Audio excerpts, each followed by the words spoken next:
देख रहे हैं आप और मैं हूं आपके साथ अविनाश कर। 7 छात्राओं के साथ दुष्कर्म के मामले ने सीधी को एक बार फिर से शर्मसार कर दिया। आरोपी एक ऐप के जरिए एक महिला की आवाज में फोन करते और स्कॉलरशिप दिलाने के नाम पर छात्राओं से दुष्कर्म की वारदात को अंजाम देते थे, जिसके बाद मामले में कई और लोगों के इससे जुड़े होने की आशंका जताई जा रही है।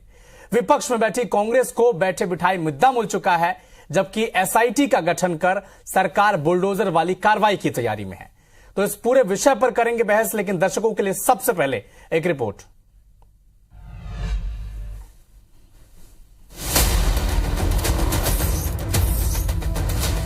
मध्य प्रदेश के सीधी जिले में आदिवासी लड़कियों के साथ दुष्कर्म का मामला सामने आया है। स्कॉलरशिप दिलाने के नाम पर आरोपी मोबाइल ऐप के जरिए आवाज बदलते थे। आदिवासी कॉलेज की छात्राओं को महिला की आवाज में स्कॉलरशिप का झांसा देते थे, फिर उन्हें सुनसान जगह पर बुलाकर दुष्कर्म की वारदात को अंजाम देते थे। शुरुआती जानकारी के मुताबिक सभी लड़कियां आदिवासी वर्ग की हैं। पूर्व मुख्यमंत्री कमलनाथ, नेता प्रतिपक्ष उमंग सिंघार ने बीजेपी सरकार पर तंज कसते हुए ट्वीट भी किया है। उमंग सिंघार ने पूरे मामले की जांच के लिए 3 विधायकों का एक दल गठित कर मौके पर भेजने का दावा किया है, जबकि कमलनाथ ने भी एक्स पोस्ट करते हुए सरकार को आदिवासी विरोधी बता दिया और आदिवासी बच्चों को सुरक्षा देने की भी मांग की। कांग्रेस ने पूरे मामले की जांच सीबीआई से कराने की मांग की है। आदिवासी छात्राओं के साथ जो कुछ हुआ है उस पर एक कड़ी से कड़ी कार्रवाई की जरूरत है। न्याय मिलना चाहिए, उचित कार्रवाई होनी चाहिए, जांच होनी चाहिए और बहुत ही ज्यादा फास्ट ट्रैक कोर्ट्स में इसकी सुनवाई होनी चाहिए। इस घटना के खुलासे के बाद अब मध्य प्रदेश के मुख्यमंत्री डॉक्टर मोहन यादव ने एसआईटी जांच के निर्देश दिए हैं। जांच की कमान महिला डीएसपी को सौंपी गई है। इस मामले में डॉक्टर मोहन यादव जी द्वारा तत्काल संज्ञान लिया गया। महिला डीएसपी के नेतृत्व में एसआईटी गठित की गई, जिस एसआईटी 7 दिवस के अंदर अपनी जांच रिपोर्ट सबमिट करेगी। साथ ही पॉस्को एक्ट भी लगाया जाएगा। इधर पुलिस के मुताबिक पीड़िताओं की संख्या और भी अधिक हो सकती है। आरोपियों से पूछताछ जारी है। उसने अभी तक ऐसी 7 घटनाओं को खुद स्वयं स्वीकार किया है। इस प्रकार से ये 4 लोगों की गिरफ्तारी हुई है। इनके एक और मॉडस ऑपरेंडी थी, ये हर बार नए फोन का उपयोग करते हैं। इनके पास 16 मोबाइल्स मिले अभी तक की जानकारी के अनुसार। अभी हम लोग इस बारे में और छानबीन कर रहे हैं कि ये 16 मोबाइल्स में और क्या क्या है। कुछ दिन पहले सीधी पेशाब कांड के चलते यहां बीजेपी की किरकिरी हुई थी और अब 7 छात्राओं से दुष्कर्म के मामले के सामने आने के बाद कांग्रेस को प्रशासन और सरकार पर सवाल उठाने का मौका मिल गया है। Bureau report, IBC 24। तो सीधी में उल्टी हरकत, रेप पर रणतेज। छात्राएं थी 7 छात्राएं और इन्हें एक मैजिक ऐप नाम का प्ले स्टोर में ऐप नजर आता है, उसके जरिए आवाज बदल जाती है। महिला की आवाज में इन्हें फोन किया गया, स्कॉलरशिप का झांसा दिया गया, सुनसान जगह पर बुलाया गया और बारी बारी से दुष्कर्म की वारदात को अंजाम दिया गया, जिसके बाद 4 आरोपी तो गिरफ्तार हो चुके हैं। लेकिन सवाल यह है कि और कितने लोग इसमें जुड़े हुए। इसी विषय पर चर्चा के लिए हमारे साथ कांग्रेस पार्टी का पक्ष रखेंगी रोशनी यादव जी, बीजेपी का पक्ष रखेंगे रेहा बग्गा जी और वरिष्ठ पत्रकार दिनेश गुप्ता जी भी इस वक्त हमारे साथ जुड़े हुए हैं। आप सभी का बहुत बहुत स्वागत है face to face Madhya Pradesh के इस खास कार्यक्रम में। रोशनी यादव जी, बीजेपी तो लगातार आप पर आरोप लगा रही है कि जो एक्शन ले लिया गया, 4 लोगों को गिरफ्तार कर लिया गया है और एसआईटी का गठन भी कर दिया गया है, प्रशासन पहुंच चुकी है, बुलडोजर वाली कार्रवाई भी हो रही है वहां पर। आप रस्म अदायगी के तौर पर केवल आरोप लगा रहे हैं। IBC 24 के सभी दर्शकों को मैं नमस्कार करती हूँ, अविनाश जी आपको भी और मेरे सहपाठियों को भी।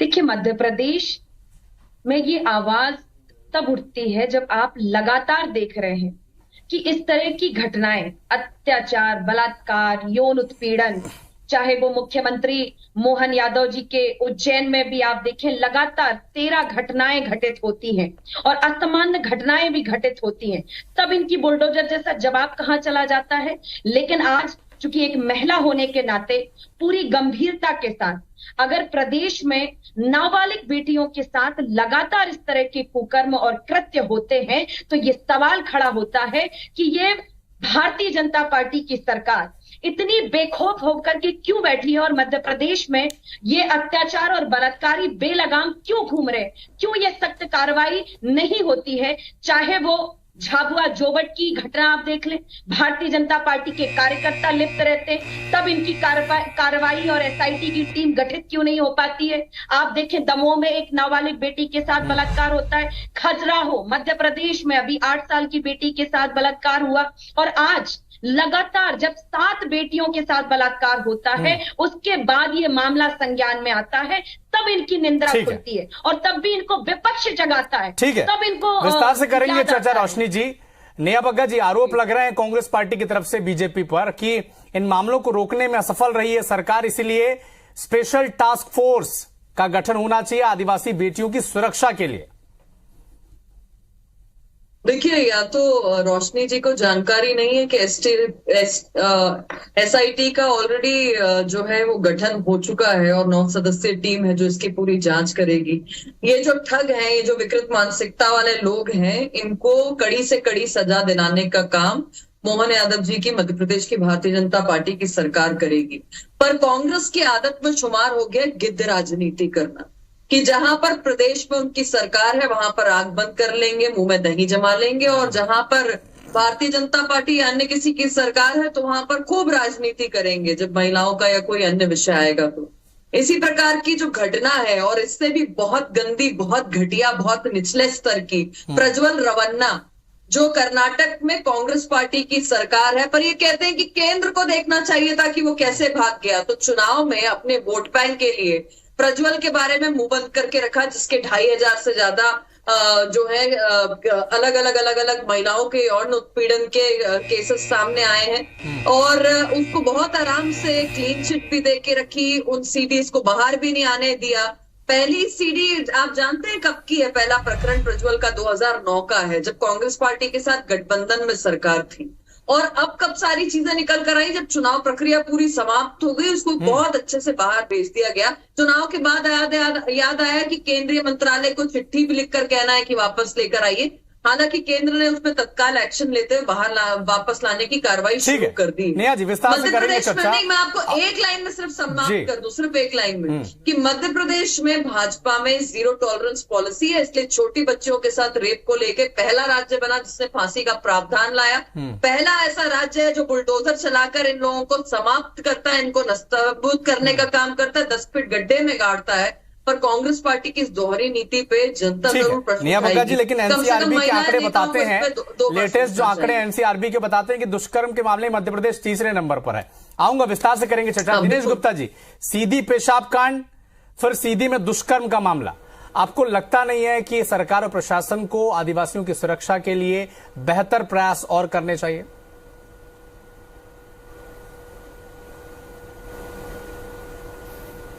ये जो कांड है सीडी का, जो नया मामला सामने आया, ये बहुत गंभीर मामला है।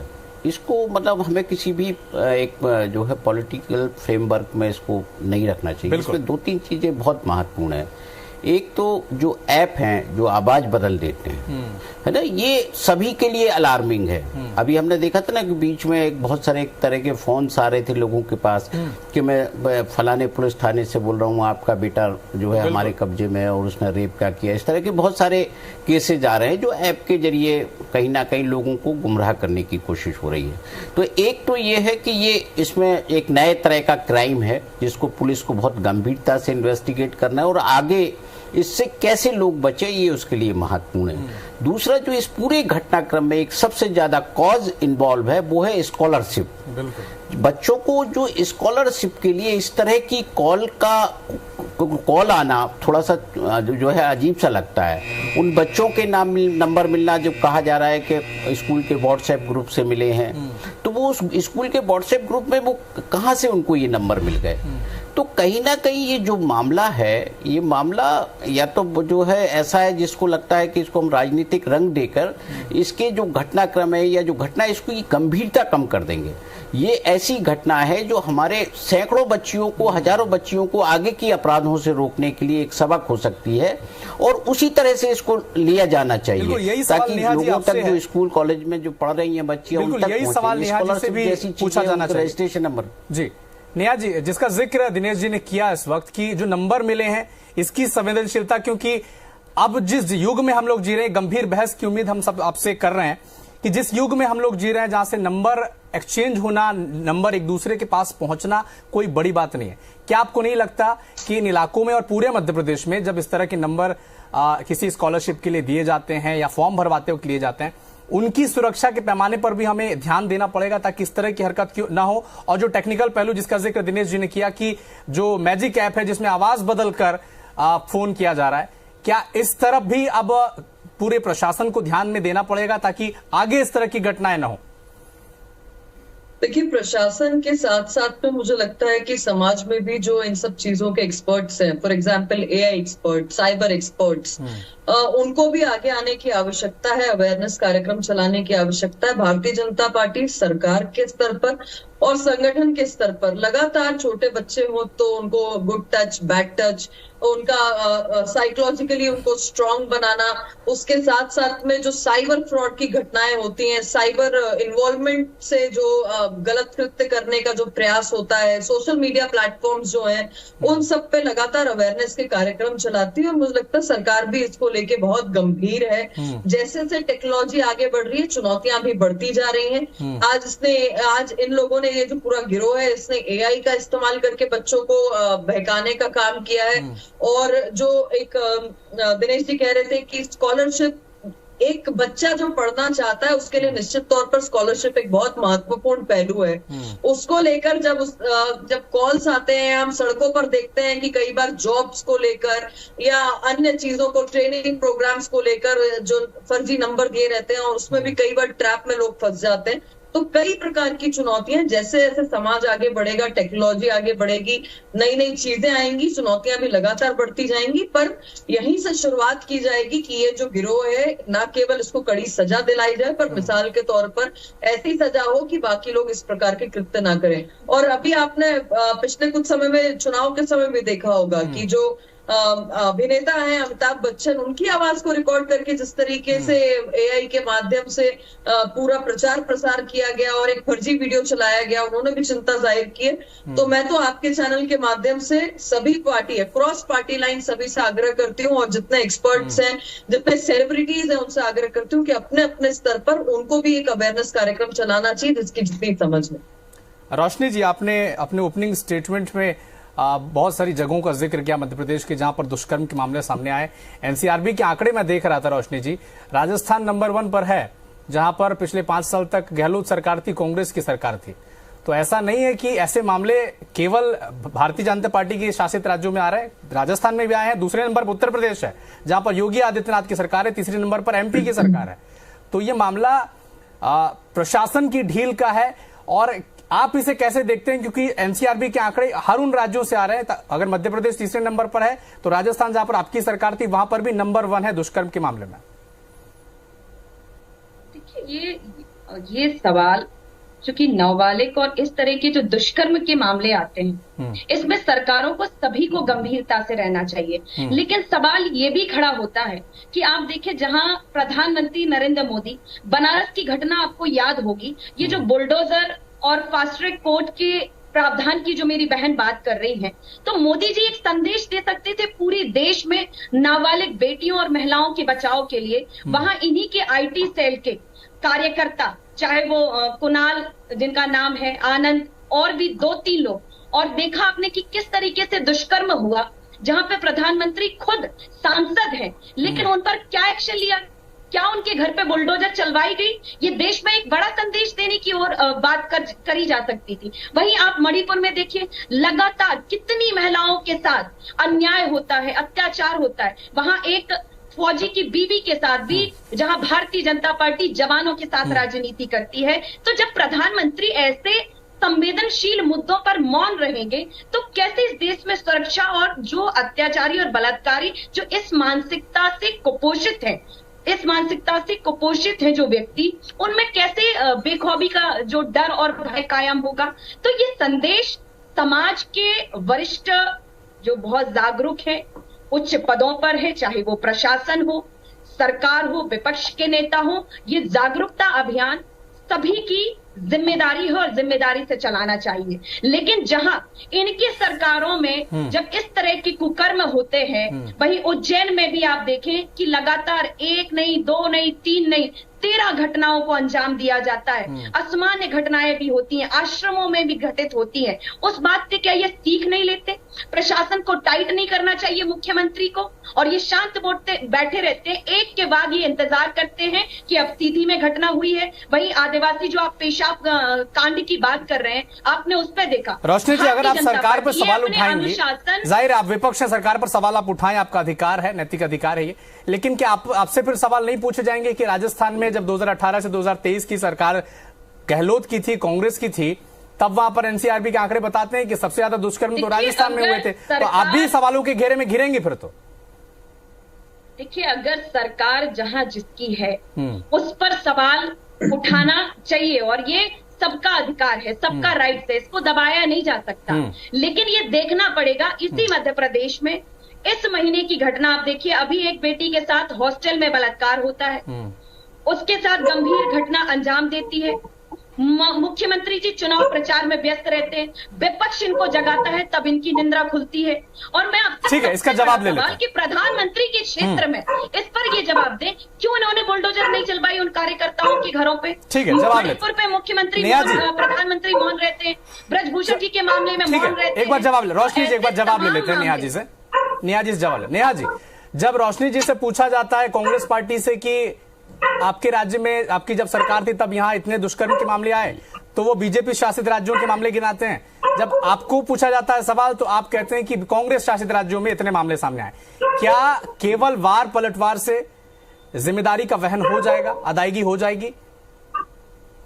देखिए, मैंने आपको अंतर बताया, मैंने वाटर बाउंड्रीज नहीं किया कि मध्य प्रदेश का जब सवाल पूछा गया आज का सीधी के मामले में, तो मैंने कर्नाटक का प्रज्वल रवन्ना बताया नहीं। मैंने आपको अंतर बताया कि एक और एसआईटी का गठन हुआ और दूसरी ओर कर्नाटक के प्रज्वल रवन्ना को बुला दिया।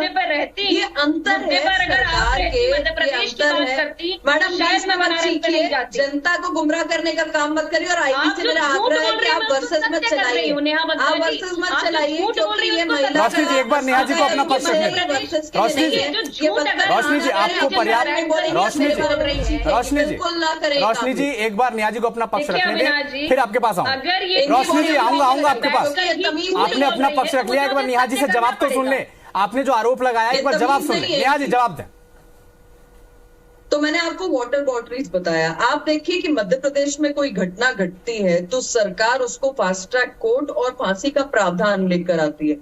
कहीं पर कोई घटना घटने के बाद अगर सरकार ना काम करे तो सवाल उठाए जा सकते हैं, पर अगर किसी की आपराधिक मानसिकता है, विकृत मानसिकता है, तो निश्चित तौर पर आप उसके दिमाग में घुसकर नहीं कुछ कर सकते हैं। सवाल तब उठेगा जब मुरली मोरवाल का बेटा करण मोरवाल कुछ करे और प्रियंका गांधी के कान में जू ना रहेंगे जब उनसे पत्रकार पूछे कि भैया आपकी महिला जो कार्यकर्ता है उसके साथ यौन उत्पीड़न हुआ है, आप उस पर कार्रवाई करना तो छोड़ दीजिए, दोबारा उनको पुरस्कृत करके वोट टिकट देने का काम करें। तो अंतर यहाँ पर दिखाई देता है। अंतर वहां दिखाई देता है कि शिवराज सिंह चौहान जी फांसी का प्रावधान ला रहे थे और गहलोत खड़े होकर विधानसभा में कह रहे थे कि ये जो महिलाएं हैं दलित और एसटी की, ये झूठे प्रकरण दर्ज करा देती हैं। सवाल तब खड़ा होता है जब सीधी में पेशाब कांड होता है तो मुख्यमंत्री भारतीय जनता पार्टी के जो पीड़ित है उसके पैर धोते हैं, जिसने ये घटना की है उस पर एनएसए लगाते हैं, उसके घर को बुलडोजर चलाते हैं। पर कांग्रेस शासित राजस्थान में जब इस प्रकार का अपराध इनका ही विधायक करता है, पेशाब भी करता है और साथ में जूता चटवाने का काम करता है, तो ये उसको पुरस्कृत करके फिर से टिकट देने का काम करते हैं। अंतर वहां पर है कि भारतीय जनता पार्टी केवल निंदा नहीं करती, कार्रवाई करती है। पर उनके कर्नाटक के नेता कहते हैं कि रेप को प्रोटेस्ट नहीं कर सकते तो एंजॉय करिए। इसीलिए मैंने आपसे कहा कि मैं वाटर बाउंड्री नहीं कर रही थी, मैं आपको अंतर बता रही थी सरकार की मंशा पे, मैं आपको अंतर बता रही थी सरकार की कार्यप्रणाली पे। और एक गंभीर विषय जो दिनेश जी ने जो कहा, ये मेरा वर्सेस तेरा नहीं है, भारतीय जनता पार्टी वर्सेस कांग्रेस नहीं है। बड़ा गंभीर विषय है, बड़ा ही संवेदनशील विषय है।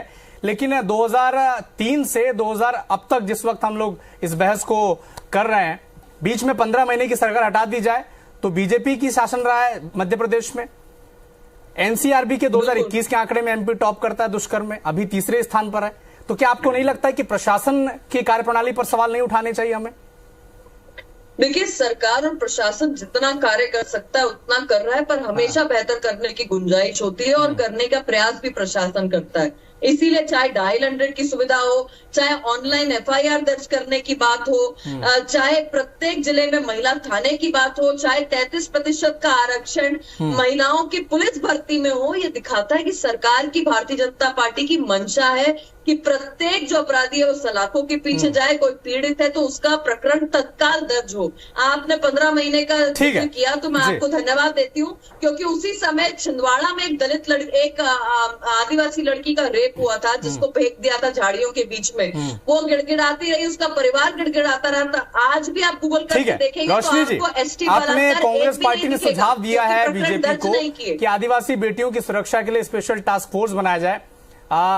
कांग्रेस शासित जितने राज्य हैं वहां पर क्या आपने ऐसी कोई व्यवस्था की है, ऐसा कोई गठन किया है या फिर इसकी तैयारी में है? देखिए, हमारे नेता प्रतिपक्ष उमंग सिंगार जी ने वहां जो हमारे विधायक हैं, 3 विधायकों को आदेशित किया है, कार्यकर्ताओं को भी, कि पूरे मामले की जांच करें और गंभीरता से उस प्रकरण को समझें और क्यों ये घटनाएं वहां घटित हुई हैं। रोशनी जी, मेरा सवाल ये था कि आपने जो सुझाव दिया है कांग्रेस पार्टी ने कि स्पेशल टास्क फोर्स आदिवासियों की सुरक्षा, बेटियों की सुरक्षा के लिए बनाई जानी चाहिए, जहां जहां पर देश में कांग्रेस की राज्य सरकारें हैं, क्या आपने ऐसी कोई पहल की है, प्रयास किया है या फिर तैयारी में है? देखिए, लगातार कांग्रेस मध्य प्रदेश में और पूरे देश में लगातार जो महिलाओं पर, बेटियों पर जो अत्याचार हो रहा है, इसको हम बहुत ही गंभीरता से और लगातार हमारी सरकार में महिला न्याय की भी रोशनी जी, अगर उदाहरण है तो दे दें। छत्तीसगढ़ में आपकी सरकार थी, हिमाचल में अभी है, कर्नाटक में है, कहीं आपने कोशिश की है क्या? देखिए, लगातार हम कोशिश कर रहे हैं। आज महिला न्याय की बात करके हम महिलाओं को नहीं, टास्क फोर्स गठन का जो जिक्र किया है, सुझाव दिया है, मजबूती की बात कर रहे हैं। हाँ। और लगातार आप चाहे कर्नाटक में देख लीजिए, चाहे आप उत्तर प्रदेश में ही आप देखें कि बीजेपी ने लगातार यहाँ उत्तर प्रदेश में जब से 5 साल से योगी जी की सरकार है, यहाँ कितने मामले पनपे हैं। और दिनेश गुप्ता जी का रुख करेंगे, क्लोजिंग स्टेटमेंट। दिनेश जी, क्या दुष्कर्म जैसी वारदात को रोकने के लिए किसी भी राज्य की सरकारें, चाहे कोई भी सरकार हो, किसी भी पार्टी की सरकार हो, सजग नजर आती हैं आपको?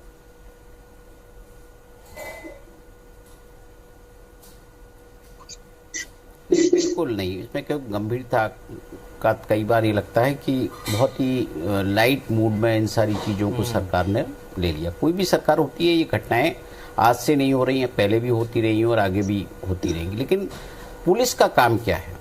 ये घटनाएं करते कौन है? प्रज्वला रमन्ना जैसे कितने लोग होंगे इस तरह की घटना करने वाले? सामान्यतः जो अपराधी प्रवृत्ति के लोग होते हैं वही इस तरह की घटना करते हैं और उनके बारे में पुलिस को पता होता है कि ये क्रिमिनल माइंडेड हैं, तो उन पर जो लगाम कसने की बात होती है, उन पर निगरानी रखने का जो काम होता है, वो कहीं ना कहीं छूट जाता है। तो अब देखिए, ये यदि अपराधी हैं जो AI का उपयोग कर रहे हैं और आवाज बदल रहे हैं, तो ये ऐसे अपराधी नहीं है कि जिन्हें टेक्नोलॉजी नहीं पता। टेक्नोलॉजी पता है। भाई, प्रधानमंत्री जी ने भी तो चिंता जाहिर की थी कि ना उनके AI के जरिए उनकी आवाज बदल के प्रचार में उपयोग किया जा रहा है, उन्होंने भी तो कहा था।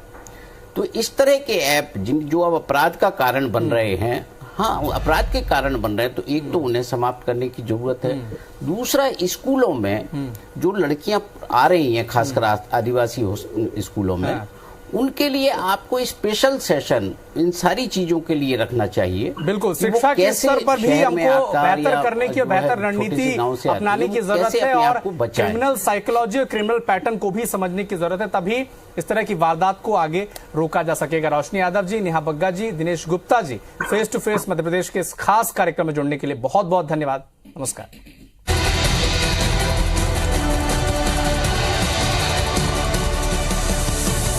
के सह प्रायोजक है संजीवनी CBCC USA cancer hospital Raipur. सभी प्रकार की कैंसर सर्जरी, कीमोथेरेपी, रेडियोथेरेपी, रक्त रोग, ब्लड कैंसर व पेट स्कैन के लिए संपर्क करें। और सैनिक स्कूल, मिलिट्री स्कूल, नवोदय एवं RIMC में एडमिशन हेतु